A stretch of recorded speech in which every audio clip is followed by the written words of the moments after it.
Jemaat yang dikasihi Tuhan, saat ini kita akan melanjutkan pembahasan firman Tuhan, perenungan firman Tuhan yang akan kita ambil dari Injil Matius pasal 22 ayat 1 sampai ayat yang ke-14. Injil Matius pasal yang ke-22 ayat 1 sampai ayat yang ke-14. Saya akan membacakan versi firman Allah yang hidup. Demikian firman Tuhan. Perumpamaan lain tentang kerajaan surga. Yesus menceritakan beberapa perumpamaan lain untuk menjelaskan kerajaan surga. Ia berkata, kerajaan surga dapat diumpamakan dengan seorang raja yang mengadakan perjamuan nikah bagi putranya. Banyak orang diundang dan ketika perjamuan sudah disiapkan, diutusnya beberapa pelayan untuk memberitahu para undangan bahwa waktunya sudah tiba. Tetapi mereka tidak mau datang. Lalu ia menyuruh beberapa pelayan yang lain lagi untuk memberitahukan kepada mereka, segala sesuatu sudah siap dan makanan sudah sedia. Mari, datanglah sekarang juga. Tetapi orang-orang yang diundang itu hanya tertawa dan melanjutkan pekerjaan mereka masing-masing. Yang seorang pergi ke ladangnya dan yang lain ke tokonya. Yang lain lagi memukuli utusan-utusan raja itu dan memperlakukan mereka dengan semena-mena, bahkan ada di antara mereka yang dibunuh. Maka murkalah raja itu, lalu mengirimkan bala tentaranya untuk membinasakan para pembunuh itu dan membakar kota mereka. Kemudian ia berkata kepada para pelayannya, perjamuan nikah sudah siap, sedangkan orang-orang yang aku undang tidak layak menerima kehormatan itu. Karena itu pergilah ke segala persimpangan jalan dan undanglah setiap orang yang kalian jumpai. Maka para pelayan itu pun pergilah dan membawa masuk semua orang yang mereka jumpai, baik yang baik maupun yang jahat, sehingga ruang perjamuan penuh dengan tamu.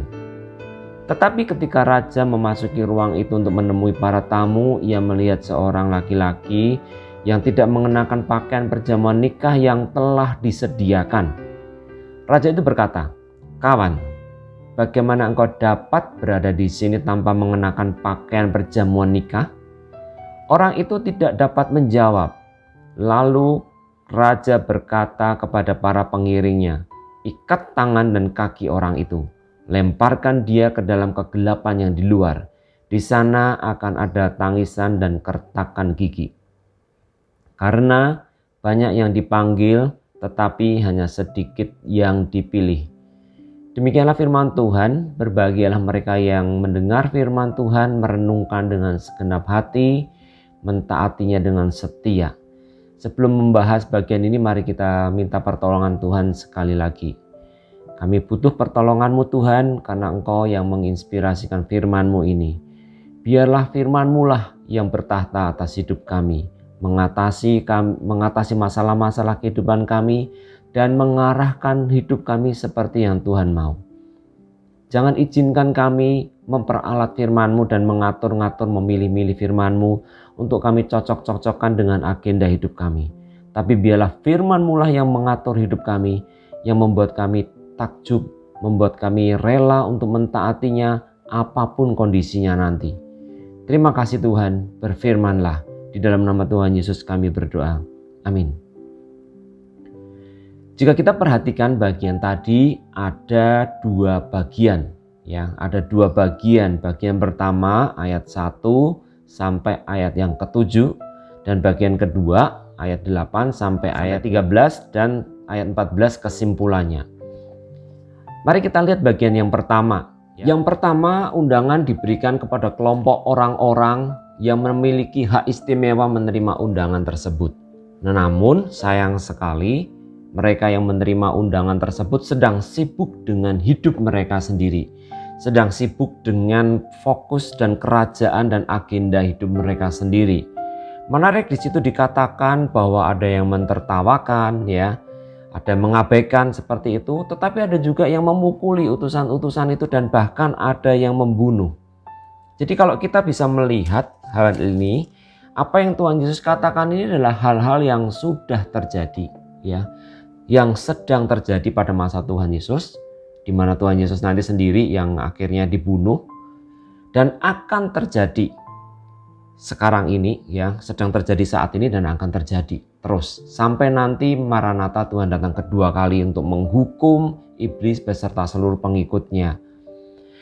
Bagian ini menjadi peringatan bagi hidup kita sekaligus orang percaya maupun menjadi dunia, bahwa bagi kita sendiri kita harus mempersiapkan diri bahwa kalau kita sungguh-sungguh berada di jalur Tuhan, kita mau mengikuti Dia, maka kita harus siap menjadi pembawa-pembawa pesan, dan tidak setiap pembawa pesan itu akan happy ending di dunia ini.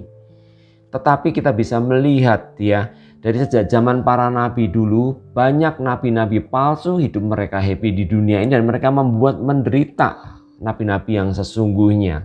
Kita bisa melihat gambaran awal, ya, ketika utusan Tuhan itu, ya, mereka datang menemui Lot untuk menyelamatkan Lot. Bagaimana orang-orang pada waktu itu, orang-orang sezamannya itu adalah orang-orang yang benar-benar ingin menggunakan, ya, ingin memperkosa utusan Tuhan tersebut sehingga Lot, ya, melindunginya.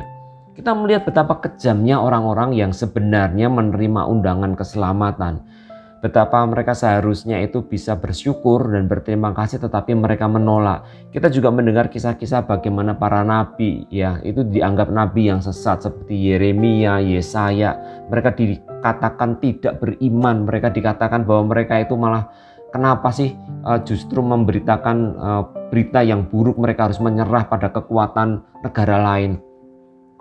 Tetapi itulah yang terjadi, dan kita juga sudah mendengar sendiri, ya, bagaimana melihat sendiri bagaimana Tuhan Yesus nantinya kalau kita terus, ya, kita napak tilas Injil ini, bagaimana Tuhan Yesus sendiri akhirnya juga harus menderita dan sampai mati di kayu salib.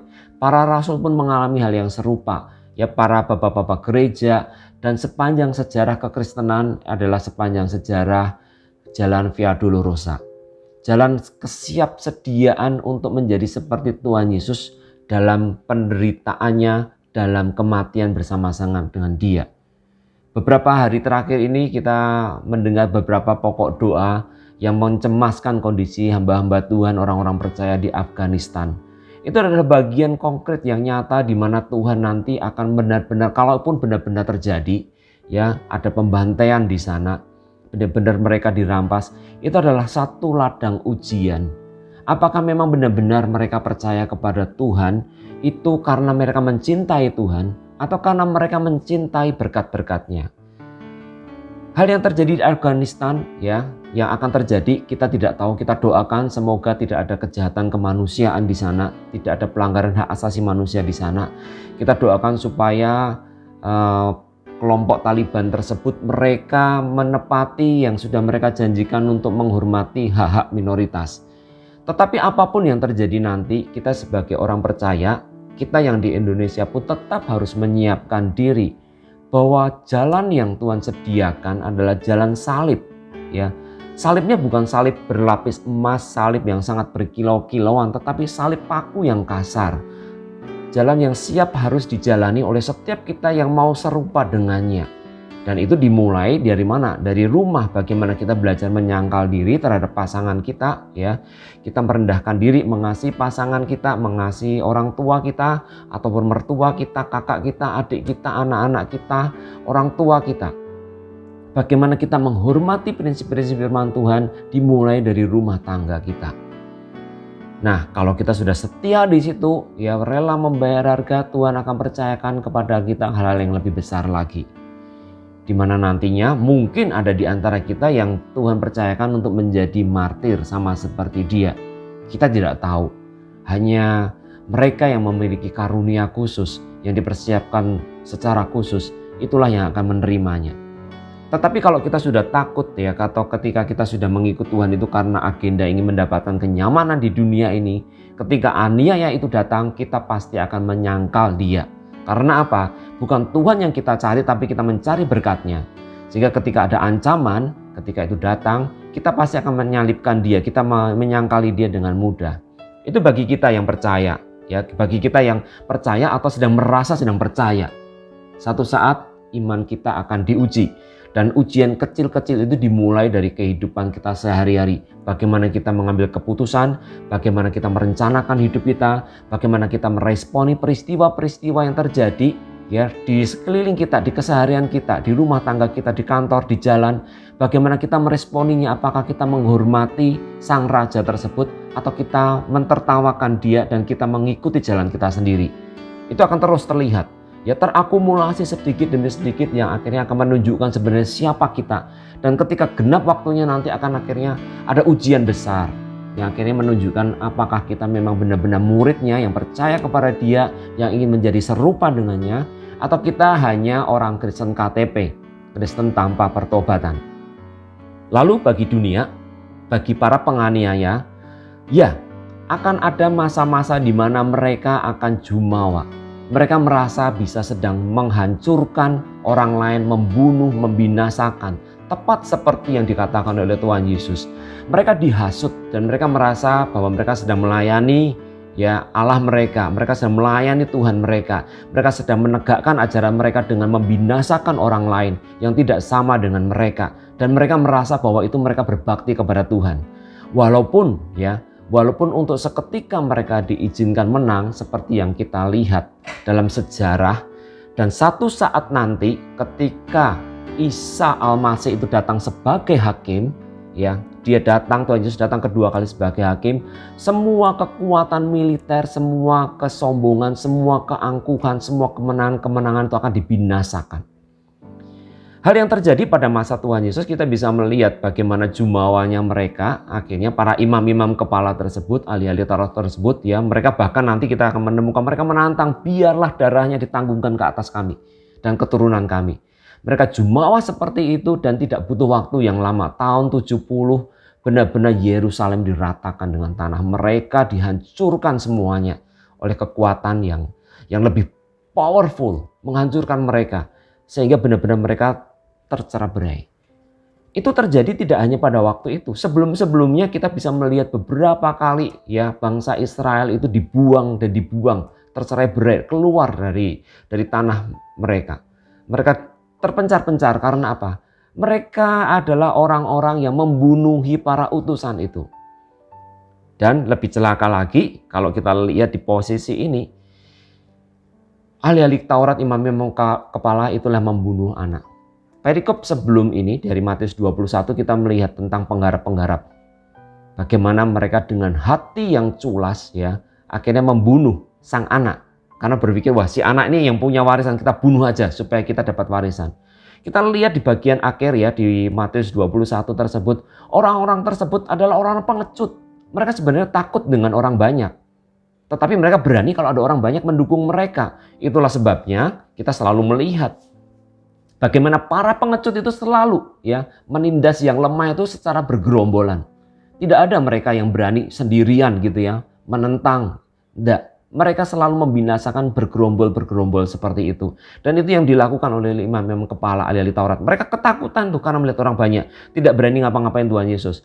Baru nanti kita bisa melihat setelah mereka berhasil menggalang, menghasut ya, menceritakan berita hoaks, memfitnah Tuhan Yesus, mereka dapat dukungan massa, mereka bisa menekan. Itu yang mereka lakukan. Tuhan mengizinkan ya kejahatan itu terakumulasi dan menang atas orang percaya. Kita harus paham itu. Jika posisi kita saat ini melihat bagaimana kejahatan-kejahatan itu muncul, termasuk kejahatan perang ya, perang dunia kedua itu Hitler sedemikian bengisnya, mengapa Tuhan izinkan muncul seperti itu? Walaupun secara hati nurani kalau kita membaca kisah-kisah sedihnya, kita bisa melihat bagaimana kegiatan para pemimpin-pemimpin dunia ini membunuhi rakyatnya sendiri karena kekuasaan, karena ambisi pribadinya. Mereka bisa menggunakan ideologi, mereka bisa menggunakan agama, mereka bisa menggunakan apapun. Dan di kisah ini kita bisa melihat mereka menggunakan Taurat Tuhan. Dan itu adalah satu penggerak yang luar biasa ya. Agama itu menjadi alat pembunuh yang luar biasa kejamnya. Ya sehingga melihat orang lain tuh seperti makhluk yang nista yang layak ditumpahkan darahnya. Dan itu terjadi di agama apapun sebenarnya. Ya tidak heran mengapa banyak orang semakin kesini semakin ateis karena melihat para orang-orang yang memakai jubah, sangat terlihat beragama adalah orang-orang yang seperti iblis kelakuannya. Mereka begitu tega membunuh, merusak, membinasakan, ya, tanpa sungkan-sungkan, tanpa ragu-ragu dan mereka merasa sedang membela Allah. Itu yang dilakukan oleh imam-imam kepala, ahli-ahli Taurat. Luar biasa sekali. Dan kemenangan yang diberikan kepada mereka untuk sementara itu selalu kita yakin bahwa itu tidak akan bertahan lama. Kalau kita membaca kitab Mazmur, berulang kali kita menemukan bagian-bagian pemazmur juga menyerukan hal yang sama. Mengapa orang-orang fasik itu bertambah kaya, mereka bertambah sukses, mereka sepertinya dibiarkan benar-benar menindas orang-orang miskin, benar-benar menghadang orang-orang yang tidak bersalah untuk ditumpahkan darahnya. Kok dibiarkan saja? Kenapa kok Allah diam saja? Kita sebagai orang percaya harus melihat gambaran sejarah dunia ini, perjalanan sejarah dunia ini dari kacamata Tuhan. Kalau kita hanya menganggap melihat dunia atau perjalanan iman kita ini seperti dunia melihatnya hanya sebatas hidup ini, maka kita akan kecewa dan kita akan lemah. Kita mungkin akan menjadi putus asa karena apa? Kita tidak akan tahan menderita ketika Tuhan izinkan itu terjadi. Ada fase dalam hidup kita. Mungkin penderitaan karena aniaya, mungkin penderitaan karena situasi ekonomi, situasi politik, ya seperti itu. Mungkin penderitaan karena sakit. Kalau kita hanya melihat menjadi Kristen itu adalah lepas dari itu semua, maka kita hanya akan memperalat Tuhan dan kita pasti akan kecewa. Karena sejarah membuktikan, Alkitab menyatakan bahwa ada di antara para utusan, para anak, dan bahkan Tuhan Yesus sendiri dibunuh. Siapa kita sehingga kita merasa layak bahwa kita akan bebas dari semua resiko-resiko aniaya untuk percaya kepada Tuhan? Kurang ajar sekali kalau kita bisa seperti itu. Mungkin kita mengklaim bahwa oh aku anak raja, Tuhanku berkuasa, Tuhanku maha besar, dia sanggup membela. Ya, memang dia seperti itu, tetapi itu akan digenapi semuanya nanti ketika dia datang dengan membawa langit dan bumi barunya, di langit dan bumi barunya itu. Semuanya digenapi. Karena apa? Bahkan pemazmur, bahkan Tuhan Yesus, para nabi, para rasul pun tidak mengalaminya. Mari kita dandanin ya. Dari bagian pertama ini ada dua aspek tadi. Siapkan diri kita untuk menghadapi apapun. Dan ini kalaupun ada hal-hal yang sulit ya menerjang hidup kita seperti sekarang COVID. Mungkin ada banyak di antara kita yang kesulitan keuangan. Atau mungkin ada di antara kita yang saudaranya akhirnya harus bertarung berjibaku nyawa menghadapi COVID, atau bahkan nanti mungkin kita atau saya harus menghadapi itu ya, di ambang maut ya, kesana kesulitan bernafas karena COVID. Itu adalah momen di mana kita akhirnya bisa benar-benar menunjukkan, menguji sebenarnya siapa yang saya kasihi di dunia ini, mengapa saya beragama, mengapa saya percaya kepada Tuhan. Apakah memang karena kasih saya kepada Tuhan, ataukah kasih saya kepada dunia dan saya memperalat Tuhan. Jadi mari kita siapkan hati kita, pikiran kita untuk melihat kebenaran ini. Menata hati kita, mengujinya, melihat ulang. Apakah sungguh-sungguh kita mengasihi Tuhan atau sebenarnya kita hanya mengasihi berkat-berkat-Nya. Itu bagian yang pertama ya, dari perikop yang pertama kita bisa melihat dua hal tersebut. Ya. Dan tentu ya saya berharap Anda tidak menjadi bagian dari orang-orang yang menganiaya. Ya semoga tidak. Tapi kalau ada yang seperti itu, ya ada gejala ke sana, bertobatlah. Ya bertobatlah. Jangan sampai Anda sedang beragama, tapi pada saat yang sama Anda sedang menindas kebenaran. Seperti yang 2 minggu yang lalu saya bagikan ya. Jadi mari kita terus berawas-awas, menilai diri kita dan mempersiapkan diri kita untuk apapun yang terjadi, terpujilah nama Tuhan. Apapun yang terjadi, Tuhan adalah gembalaku. Di mana Dia membawa kita ke air yang tenang, padang yang berumput hijau. Haleluya, puji Tuhan. Kalau Dia membawa kita kepada lembah bayang-bayang maut, haleluya, puji Tuhan. Yang penting bersama dengan Tuhan, dimanapun Tuhan izinkan kita berada. Bukankah itu nanti yang akan terjadi ya di kekekalan kelak? Jadi mari kita bersemangat ya. Apapun yang Tuhan izinkan hadir dalam hidup kita, jadikan ujian.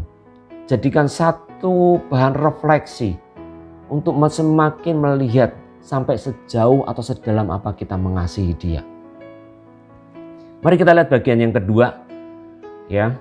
Bagian yang kedua ya, ayat 8 sampai ayat yang ke-13. Di sana akhirnya sang raja membuka undangan untuk setiap orang.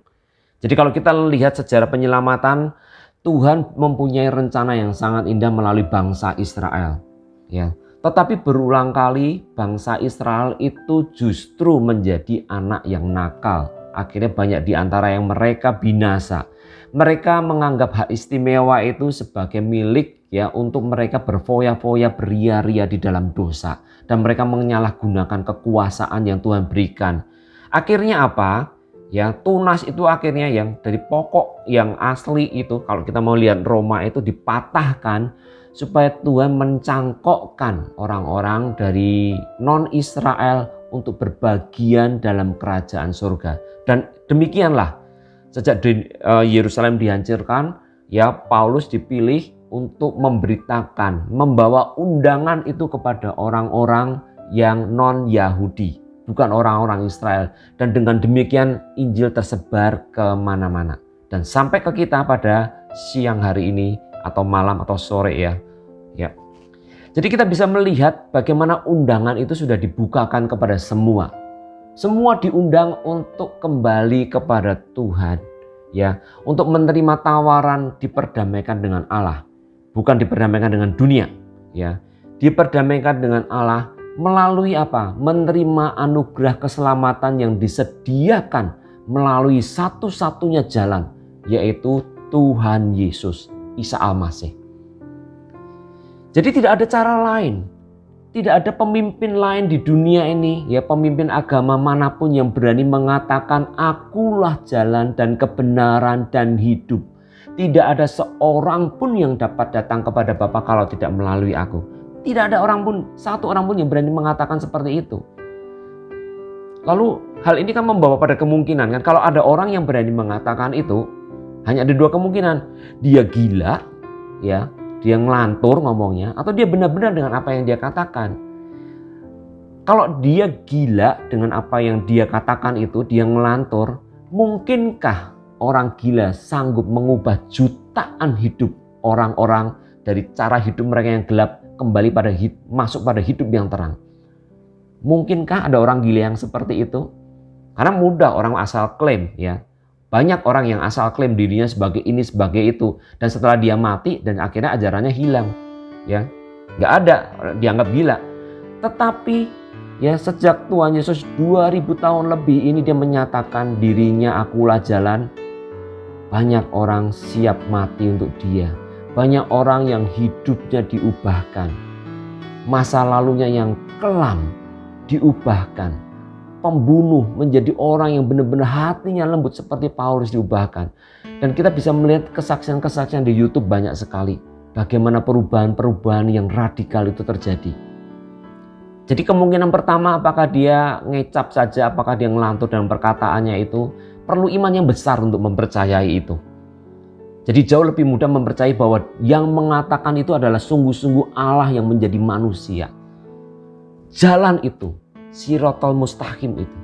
Jalan yang lurus itu. Yang menyatakan dirinya, mendeklarasikan dirinya menjelma menjadi manusia. Mengambil rupa seorang hamba. Dan menjadi sama dengan kita. Ya, dia Allah. Tidak ada yang sulit bagi dia. Untuk akhirnya mengambil rupa seorang hamba. Dan hadir di antara kita. Karena kalau dia hadir dengan seluruh kealahannya, kekudusannya, kesuciannya, maka bumi ini akan habis sudah. Tidak ada tempat yang bisa mewadahi dia karena dia pencipta. Kekudusannya itu akan menghanguskan seluruh dosa umat manusia. Maka dia kenosis, mengosongkan dirinya, mengambil rupa seorang hamba. Itu. Raja itu akhirnya memberitakan, membawa berita keselamatan. Dia mengundang setiap orang untuk kembali kepadanya. Cuman masalahnya, kita bisa melihat ada satu masalah di sini. Ada orang yang mengikuti pesta itu, jadi artinya dia menerima undangan itu, tetapi ada masalah di sini pakaiannya. Dia tidak memakai pakaian yang disediakan. Kayaknya kok sepele sekali hanya masalah pakaian. Yang benar aja. Nah, kita bisa melihat dengan mudah ya. Ya untung kita di Indonesia. Jadi di adat ketimuran itu kita bisa melihat lebih bisa ya. Kalau di barat mungkin orang tidak lebih terlalu terikat dengan kekakuan, tapi Injil ini adalah produk budaya timur. Jadi kita bisa lebih mudah memahaminya. Adakah di antara kita misalnya diundang oleh, kalau di Jogja ya, oleh Ngarso Dalem, oleh Sultan. Kita datang, diundang, mendapat undangan. Kita datang kepada beliau, menghadap kepada beliau, sandal jepit, kaos blong. Berani? Atau mungkin kita diundang ke istana negara dengan pakaian yang tidak pantas, ya kita datang ke sana, ya nggak bisa kalau ketemu dengan Pak Jokowi. Sudah nanti di protokol di depan itu sudah dijaga dulu, siapa lu? Pakaiannya seperti itu nggak bisa diterima karena ada protokoler. Nah, kondisi ini menunjukkan apa? Sebenarnya pakaian ini maksudnya adalah bagaimana kita itu menjalani hari-hari, menerima undangan itu dengan kepantasan atau tidak. Gini, kalau saya menghormati seseorang atau kalau Anda sekalian kerja di kantor, ada aturan yang dibuat oleh bos ya atau di kantor ya. Kalau kalian menghormati dan tunduk pada kebijakan tersebut, maka kalian akan mengikutinya. Kalian kerja di bank, di kantor ya, di instansi swasta ya ataupun di instansi negeri ya, di kantor DPR ya dan sebagainya, ada seragam yang namanya seragam. Ya, dari situ apa? Menunjukkan bahwa kita tunduk pada aturan main. Kita menghormati yang membuat aturan. Tetapi kalau kita tidak menghormatinya, ya, artinya apa? Jauh di lubuk hati kita ini kita ada sesuatu yang merasa bahwa saya itu lebih sakti, saya mau sendiri. Sehingga saya tidak perlu mengikuti aturan-aturan itu. Coba kalau Anda misalnya ada yang bekerja di bank terkemuka, ya. Berani nggak kalian nggak pakai ini? Misalnya seragam hari Senin itu harus pakai pakai jas atau blazer yang berwarna biru yang sudah disediakan oleh bank ya, oleh perusahaan, sudah jadi aturan seperti itu. Kalian males aku sudah biasa seniman ya, nyantai aja. Berani? Ya. Kalau kalian berani menentang itu artinya apa? Ya kalian cari gara-gara, kalian nggak berhak. Ya mungkin dapat SP1, surat teguran, peringatan 1. Nekat lagi SP2 ya. Kalau perlu SP3 segera. Loh, bukankah hak saya boleh penampilan pakai baju sesuka saya sendiri? Ini bukan masalah hak kita atau misalnya bagaimana kita mempertahankan hak kita. Tapi karena kita mau masuk dalam bagian, masuk dalam acara, masuk dalam satu sistem, ya kita harus menyesuaikan itu. Take it or leave it. Orang ini tidak tahu diri. Dia berada mendapat undangan, tetapi dia kurang ajar. Dia tidak menghormati sang raja. Sang raja sudah sediakan, ya, yang telah disediakan ayat 11 ya, tidak mengenakan pakaian perjamuan nikah yang telah disediakan. Ya pakaian berbicara tadi ya tentang lifestyle, tentang hidup kita. Sehingga apa? Orang yang mengikuti perjamuan, ya orang yang sudah menerima perjamuan dan mempersiapkan perjamuan untuk pribadi atau figur yang dipercayai, maka dia tidak akan sembarangan ya, dia akan mengkhususkan ya sepatunya disemir, jadwalnya diatur sedemikian rupa karena dia menganggap yang ngundang itu penting. Tetapi kalau yang nggak ngundang, yang ngundang itu dia anggap tidak penting, kadang dia hanya titip undangan saja, titip sumbangan ya, mau mengutus yang lain karena apa? Itu nggak begitu penting ya, dia merasa lebih penting, ada urusan lain yang lebih penting. Ataupun seperti yang dilakukan oleh orang yang tidak tahu diri ini. Akhir zaman ini ada banyak orang yang berlaku demikian. Artinya apa? Mereka tidak memakai pakaian kekudusan dalam hidup mereka. Mereka merasa sedang dalam perjamuan. Kalau yang kesalahan yang pertama tadi, bagian pertama mereka sedang merasa sedang melayani Tuhan. Mereka sedang bergigih untuk menegakkan Taurat, ya, syariat-syariat agama yang ditentukan oleh orang-orang Farisi pada waktu itu, ya. Bagaimana begitu harus mentaati Allah, begitu radikalnya ya seperti itu. Tetapi di bagian ini berbeda lagi, mereka menerima kasih karunia itu, berkat ini begitu besar, tetapi mereka menyepelekannya. Mereka tidak menghormati sang raja. Mengerikan sekali akibatnya. Mereka tidak hidup seperti yang Tuhan mau. Sikapnya, kata-katanya, gaya hidupnya, itu bukan gaya hidup atau itu bukan pakaian yang raja itu kehendaki. Pakaian itu membuat orang dikenal sebagai apa?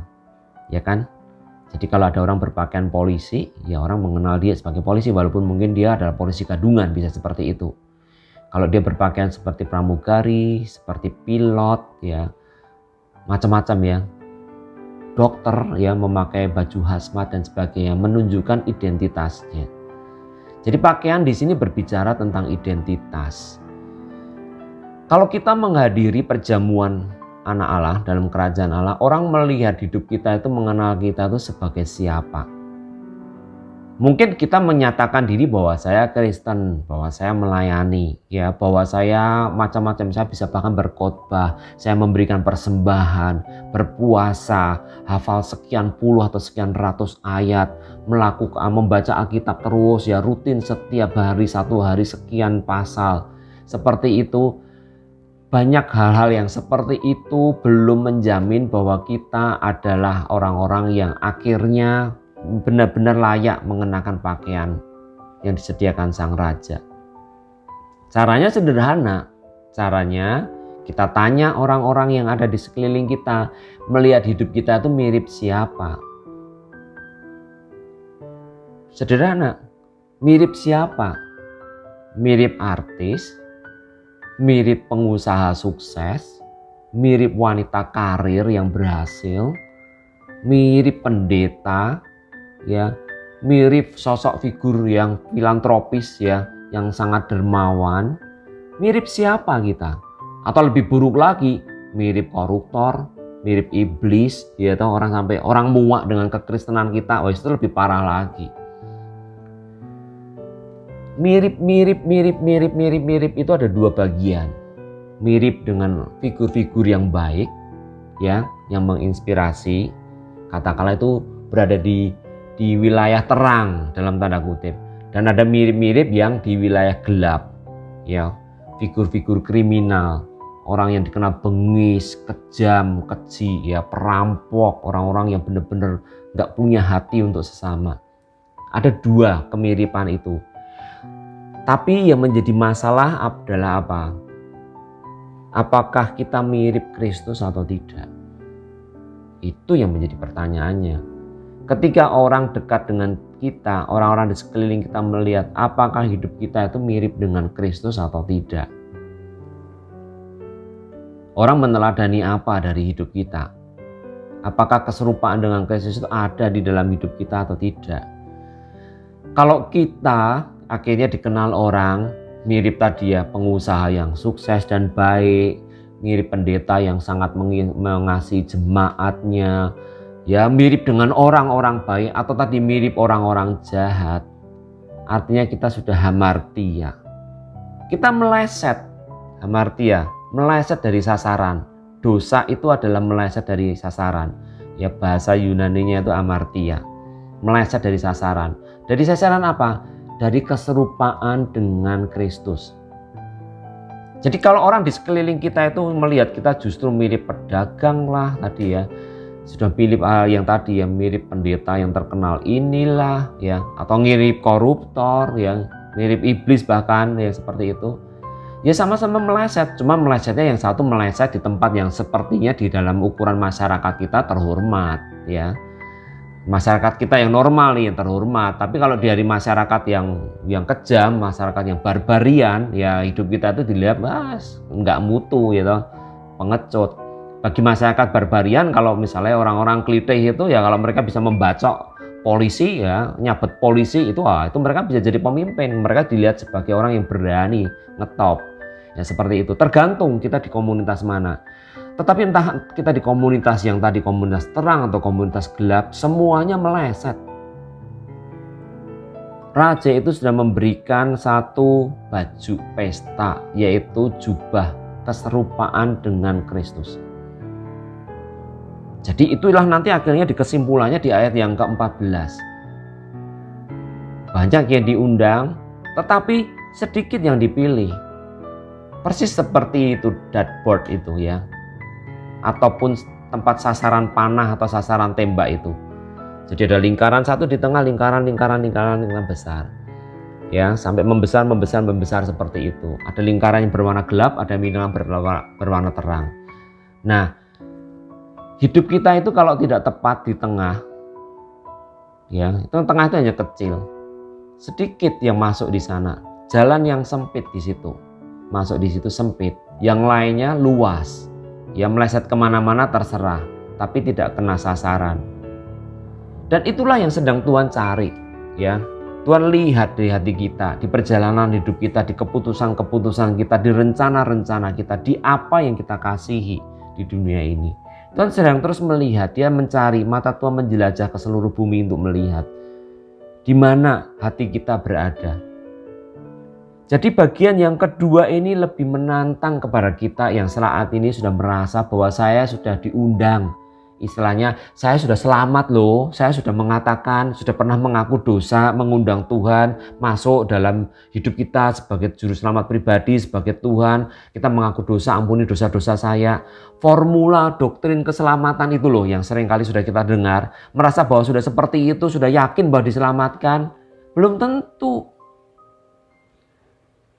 Bahkan formulasi yang tampaknya indah itu tidak ada di Alkitab. Beranikah kita mengevaluasi yang Tuhan lihat itu adalah apa? Perubahan sikap hati yang senantiasa ingin mengasihi Tuhan. Kalau hanya ingin mengasihi dunia ini, ya agama-agama lain ya juga sama melakukan yang sama. Para penyembah berhala melakukan yang sama. Mereka rela berkorban begitu rupa. Untuk apa? Untuk mendapatkan yang mereka inginkan di dunia ini. Harta, tahta, wanita atau pria itu. Kenyamanan, kestabilan, ya, penerimaan, pengakuan, penghormatan dari dunia, itu yang dicari bangsa-bangsa. Tetapi firman Tuhan tidak menyatakan itu.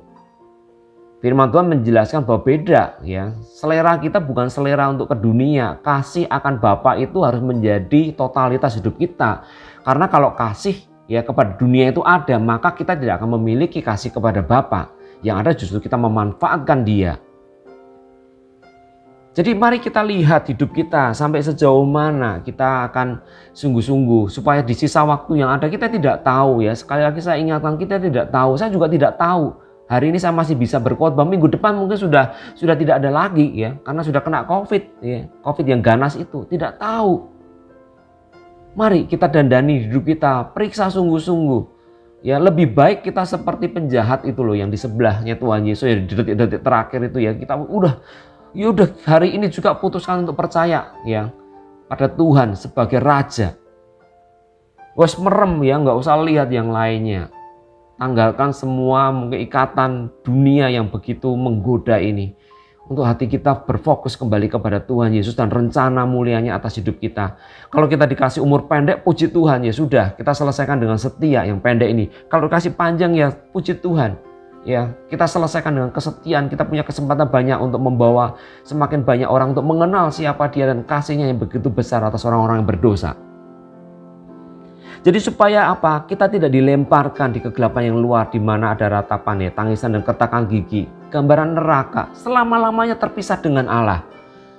Jadi nggak cocok sekali, ya, sangat-sangat tidak cocok, ya. Katakanlah kalau hidup 80 tahun dengan segala keberhasilan, kemewahannya, penerimaannya, pengakuannya, tetapi selama-lamanya hilang. Itu ibaratnya gini, ya, demi 1000, ya, demi 1000 rupiah kita gadaikan, ya, kita gadaikan itu untuk 1000 triliun. Ya, sebenarnya tidak bisa dibandingkan seperti itu karena kekekalan bersama dengan Allah itu jauh lebih besar, ya. Jauh lebih besar, skalanya itu lebih besar daripada hidup kita yang sangat singkat ini. Tidak bisa dibandingkan. Tetapi mari coba kita bayangkan. Beberapa waktu yang lalu kan saya menyebutkan tentang monyet, ya toh. Ya, monyet, dan itu masih menjadi pembicaraan saya di rumah tangga ini. Kalau kita hadirkan di depan monyet itu, ya, setan dan pisang yang mungkin harganya 25.000 atau mungkin 50.000 kalau ya, pisang yang bagus sekali yang ranum, dengan selembar cek, ya. Selembar cek yang itu cek bukan cek kosong, ya, cek isi yang nilainya 1 triliun. Monyet pilih mana? Ya, monyet pilih pisang. Dia nggak sampai. Dia tidak sampai. Dia tidak mau milih itu, cek itu. Dia langsung tertuju pada si pisang yang ranum. Nah, kita ini dalam keberdosaan kita ini seperti monyet-monyet itu loh. Saya seperti monyet-monyet itu. Lebih melihat berkat-berkat itu. Jadi pengennya ya makan itu. Pisang. Triliun, apa? Cek yang senilai 1 triliun itu apa sih? Hanya kertas. Sama kan seperti firman yang kita baca. Apa sih? Hanya Alkitab atau sekarang mungkin di handphone yang nggak bisa ngapa-ngapain. Lah karuan nih kalau misalnya dapat deposito atau dapat emas, ya. Kita harus benar-benar minta sama Tuhan mengubah pola pikir kita, membukakan mata kita untuk melihat betapa dalamnya kita sudah jatuh dalam dosa. Sehingga kita itu benar-benar akhirnya serupa dengan dunia. Kalau kita seperti itu celaka loh. Kita seperti orang-orang yang merasa sudah berada dalam undangan itu, tetapi pakaian kita tuh mirip dunia. Tidak ada jejak Kristus dalam hidup kita, dalam perkataan kita, rencana kita. Tidak ada di sana. Orang tidak melihat, tidak mengenal siapa Kristus dalam hidup kita. Mari kita lihat hidup kita di Sabat ini, memasuki Sabat hari ini. Mari kita lihat sungguh-sungguh. Kembalilah kepada Tuhan, ini undangan yang luar biasa untuk kita semua. Jangan sampai akhirnya kita justru nanti menangis kekal. Karena terpisah dengan Tuhan. Getun kekal, ya ampun, aku kok hanya menghinakan Tuhan dengan hal-hal yang sangat sepele. Mari kita benar-benar berseru kepada Tuhan. Ibaratnya ya, Tuhan aku monyet, aku sulit memahami itu. Tapi berita sukacita itu, pendamaian dari Allah yang wujudnya, yang tidak bisa kita rasakan, bahkan dia izinkan wujudnya dalam bentuk penderitaan, di mana mungkin kita harus kehilangan hak-hak kita, atau bahkan lebih parah lagi ya, puncaknya kehilangan nyawa kita, kehilangan anggota keluarga kita atau anggota tubuh kita, yang kadang harus dijadikan seperti itu.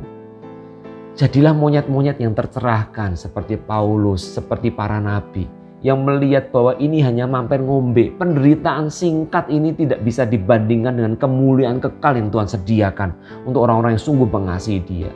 Sehingga baik Stefanus maupun Petrus mereka tetap gigih melayani Tuhan. Pelayanan Stefanus sangat pendek kan? Ya, dia baru berkhotbah sebentar dan orang-orang melempari dia dengan batu. Tuhan berdiri menyambut kedatangannya. Itu tidak menggentarkan atau tidak membuat orang-orang sejamannya melihat bahwa pelayanan Stefanus kurang kuasa, tidak, ya. Dan itu juga tidak membuat Petrus takut, ya. Petrus tetap saja dengan para rasul tetap memberitakan, menjadi pembawa-pembawa berita sukacita, undangan sukacita itu untuk orang-orang yang dia temui. Belum sempurna, tetapi tema hidup mereka sudah dirubah menjadi sama dengan Sang Anak, yaitu Sang Tuhan Yesus sendiri, untuk membawa kabar keselamatan ini kepada orang-orang yang ada di sekeliling mereka, kemanapun Tuhan mengutus mereka. Itulah yang menjadi pakaian mereka. Mereka mengenakan Kristus di dalam hidup mereka. Mari kita kenakan Kristus di dalam hidup kita. Caranya, sungguh-sungguh kita baca Alkitab lagi, sungguh-sungguh.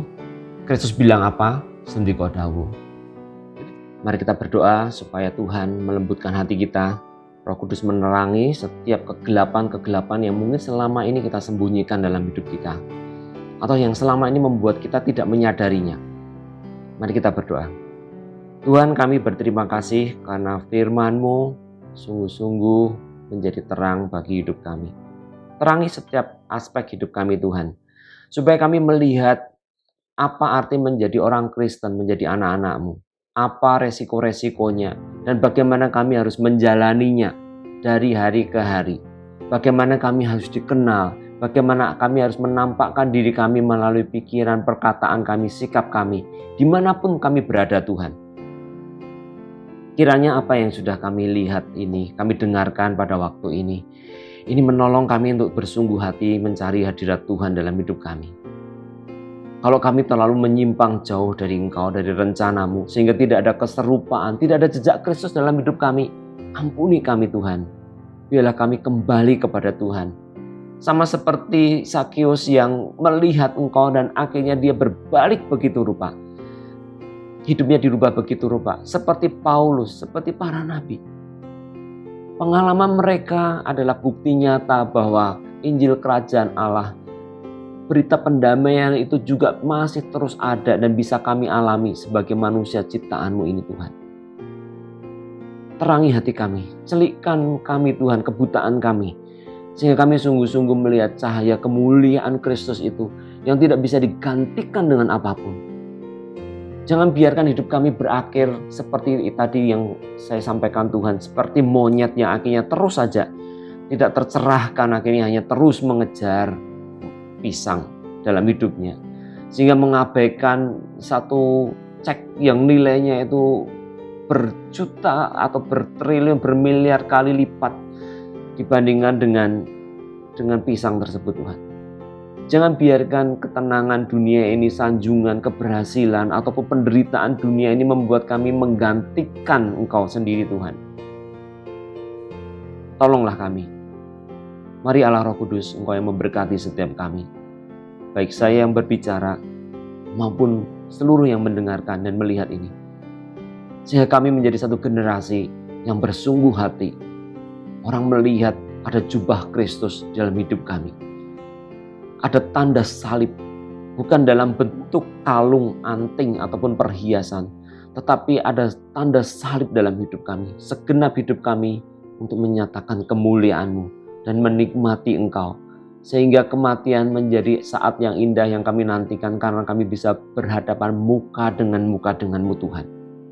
Terpujilah nama-Mu, di dalam nama Tuhan Yesus kami berdoa. Amin.